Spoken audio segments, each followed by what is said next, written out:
So this is just a follow-up on tuning of the Marlin 38S. I basically just added some grease to some of the spots that were causing resistance in the cycling of this action. Right now, I feel like the action's a lot better already. That's just using my thumb. That's already a lot easier if using the lever as it was designed. I will pull the hammer down just to show the full resistance. It's a lot easier and a lot smoother, a lot easier on the knuckles. In terms of where I put the grease, most of it was on the lever arm here. This part that interfaces with the locking block. There's two hooks that interface with each other right here. And I added grease along this entire surface. And there's a bit of wear on the sides of this hook here where it's kind of interfaces with the receiver walls. So this entire part here, I just put a light coat of grease.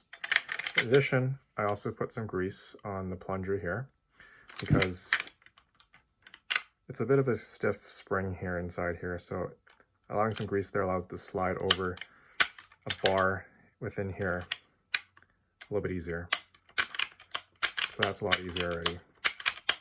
Ideally, I'd probably cut a coil off the spring and just polish that part and make it even easier to close the action. But right now, doing these conservative measures, it's not bad.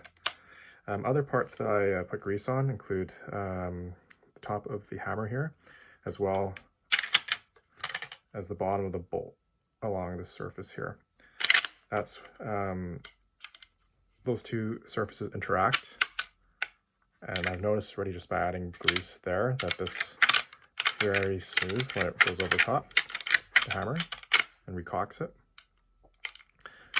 And the other part that I greased was on the ejector groove of the bolt here. I just put a line here and then worked the action a few times, which spread the grease along the length of the bolt and got a bit on the ejector there. So it's a lot smoother as the bolt closes riding over the ejector now. It used to be quite clunky.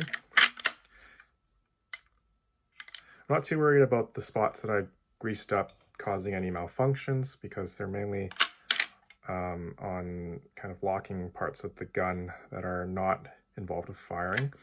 So there should be less collection of carbon and grime in those areas, which are further back and inferior in the receiver.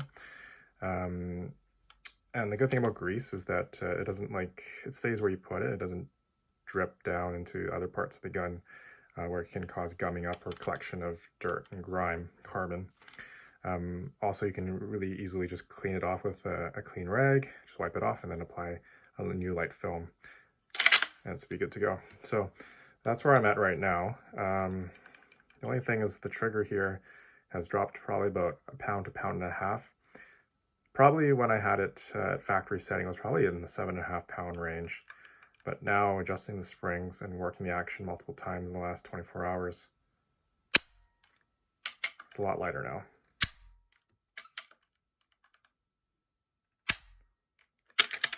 So I'll just continue to run the action and hopefully the gun will wear in and become even more smooth.